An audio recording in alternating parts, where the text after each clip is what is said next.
Brought to you by My 11 Circle. Win first prize 1 crore. Download the app now. Jantar Mantar पर आज 1 महीना पूरा हो गया है। लड़ाई बदस्तूर जारी है। दोनों पक्ष से बयानबाजियां हो रही हैं। बजरंग अपनी बात कह रहे हैं, पहलवान अपनी बात कह रहे हैं, लेकिन बृजभूषण सरंग भी तमाम बातें कह रहे हैं। बजरंग भाई नार्को टेस्ट की बात कह ली उन्होंने, आप लोगों ने भी अपनी बात बता दी, लेकिन उनका अब ये कहना है कि पहले खिलाड़ियों का टेस्ट हो, जिन्होंने कंप्लेंट की उनका टेस्ट हो। इसको आप कैसे देखते हैं? चलो उनकी बात सोचिए। पहले तो मैं ये बोलूँगा कि बृजभूषण को इतना हीरो ना बनाया जाए जैसे उनको बताया जा रहा है। खिलाड़ियों ने 20 दिन पहले ही ये नार्को टेस्ट की बात की थी। और दूसरी बात, वो इसलिए बोल रहा है ये चीज़ें कि हमारे देश में जो हमने अपनी लीगल टीम से बात करी है, अपने देश में जो लड़कियां कंप्लेंट देती है, जो कंप्लेनिंग होते हैं, उनका नार्को टेस्ट नहीं होता। इसलिए वो लोगों को गुमराह कर रहा है कि बजरंग का और विनेश का मेरे साथ, लेकिन बजरंग का और विनेश का लेकिन लगा दिया उन्होंने। तो हमें इतना लीगल के बारे में नहीं पता था, तो हमने बात करी तो वो इसका सहारा लेके बचना चाह रहा है कि मैं तो नार्को टेस्ट के लिए तैयार था, माननीय सुप्रीम कोर्ट ने मना कर दिया। तो वो इसका बचना चाहते हैं इस चीज़ से। तो मैं माननीय सुप्रीम कोर्ट से और आपके माध्यम से सभी देशवासियों से कि वो आपको गुमराह कर रहा है, उसका नार्को टेस्ट होना चाहिए। और अगर माननीय सुप्रीम कोर्ट बोलेगी खिलाड़ियों का जो कंप्लेंट दी है उनका भी होना चाहिए, तो वो खिलाड़ी भी तैयार है। अच्छा बजरंग भाई, वो ये भी कह रहे हैं कि ये पूरा मुकदमा जो है वो गुड टच और बैड टच का है, इसको आप कैसे देखते हैं? गुड टच और बैड टच, और वो बोले खुले में हुआ है, तो बंद कमरे की नहीं है। लेकिन एक मीडिया टीवी के सामने उसने खुद बोला है, वो भूल जाता कि क्या क्या बोल के जा रहा है वो मीडिया टीम के सामने। उसने एक बोला कि मैंने कमरे में बुलाया, फ़ोन करने के लिए आई थी लड़की, मैंने उसको हक कर लिया। कमरे की उसने खुद प्रूफ कर दिया कि कमरे की। आगे की चीज़ वो बता नहीं पा रहे होंगे। बहुत सारी लड़कियां हैं, और एक लड़की को अगर बिना किए बिना इजाज़त के उसके टच करते हैं तो सेक्सुअल हरासमेंट ही होता है। आपने किस वजह से उसको टच किया है? अच्छा, उनका ये भी कहना है कि अब ये देवियाँ जो है वो छुआछूत का रोग लेकर आ गई हैं। एक तरीके का ये वो बताना चाह रहे हैं कि किस तरीके से अब ये जो लड़कियां हैं वो किस तरह से सामने आ रही हैं। लड़कियां तो 2012 में भी आई थी, 7 लड़कियों ने कंप्लेंट की थी। अगर हमारे पास तो इतनी पावर नहीं है।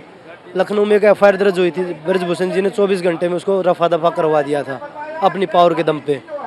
2014 में भी एक आवाज़ उठी थी। आवाज़ तो बहुत उठ रही है। ये देवी अब नहीं आई, देवी तो पहले भी आई थी, लेकिन देवियों को आप डरा धमका के, जैसे अब वो बोल रहे हैं ना, वो लड़कियों को इतना प्रेशराइज किया जा रहा है। जो 7 लड़कियों ने कंप्लेंट दी थी उनको इतना प्रेशराइज किया जा रहा है, पैसे का लालच दिया जा रहा है, उनको मारने की धमकी, परिवार को मारने की धमकी, और वो बोल रहा है कि मैं निर्दोष हूँ। फिर क्यों उनके घर के गुंडे भेज रहे हो आप लोग? अगर आप निर्दोष हो तो क्यों किया जा रहा है ये सब कुछ? आप न्याय पालिका पे भरोसा रखिए फिर। अच्छा, वो ये भी कह रहे हैं बजरंग भाई कि पहले ये हुआ था कि हज़ारों पहलवान आएंगे, है ना, आपके समर्थन में, लेकिन अब ये 3 पति पत्नियों का धरना बन के रह गया। आज कैंडल मार्च है, आज पहलवान आएंगे, वो देख लेंगे कितने पहलवान हैं। हम बोल रहे कि हम खुद नहीं बुलाना चाहते। आप तो पैसे दे दे के वीडियो बनवा रहे हैं, जहाँ तक मैंने सुना कि 10-10 लाख में एक वीडियो बना दो। आप तो बच्चों पे दबाव दे दे के बनवा रहे हो वीडियो, क्योंकि उनके पास पावर थी, अध्यक्ष थे, उनके लोग सारे फेडरेशनों में बैठे हैं, तो बच्चों पे प्रेशराइज कर रहे हैं कि आप उधर गए तो ये कर देंगे। कुछ बच्चे नौकरियों में हैं, उनको प्रेशराइज किया जा रहा है कि अगर डिपार्टमेंट की तरफ से अगर वीडियो भी डाला तो आपको ये कर देंगे। लेकिन आज बच्चे आप देख लीजिए, कितने हज़ार बच्चे खिलाड़ी होंगे। अच्छा, उन्होंने एक चीज़ और कही, मैं आखिरी सवाल पूछ रहा हूँ आपसे। उन्होंने बोला कि विनेश जो है वो कैकेयी और मंथरा का रोल प्ले कर रही है, मेरी कुंडली में वो ऐसा बनकर आ गई हैं। आप क्या कहना चाहेंगे? देखिए, अब मैं उनको क्या ही बोलूँ, समझ में नहीं आ रहा उनको क्या बोलना चाहिए। वो हमारा नाम, हम तो जो बच्चे हमारे पीछे है ना, जो जिनकी कंप्लेंट दी है, और बहुत सारे जो डर के मारे आगे नहीं आ पा रहे, हम लोग उनकी लड़ाई लड़ रहे हैं।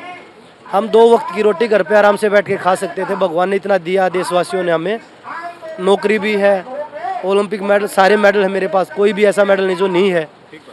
मैं आराम से घर पे बैठ के 2 रोटी खा सकता था इज्जत के साथ। लेकिन अगर हमारी बहन बेटियाँ सुरक्षित नहीं है इस देश में, और उनके लिए हमें अगर अपनी जान भी देनी पड़े तो हम देंगे। उनकी लड़ाई के लिए खड़े हम। आप क्या जानो देशभक्ति क्या होती है? अगर हम अपने सेल्फ के लिए सोचते, खुद के लिए सोचते, तो हम भी अपने घर पे बैठे रहते। हमने अपनी बहन बेटियों की आवाज़ उठाई है, और हम इस लड़ाई के लिए चाहे हमें अपने प्राणों की आहुति देनी पड़ेगी तो वो भी देंगे।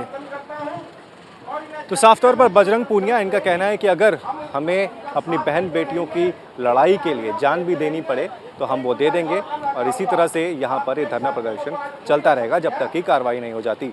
मैच से जुड़े आपके हर सवाल का हम देंगे जवाब। जानने के लिए हर update, live analysis, special interviews download कीजिए स्पोर्ट्स तक ऐप।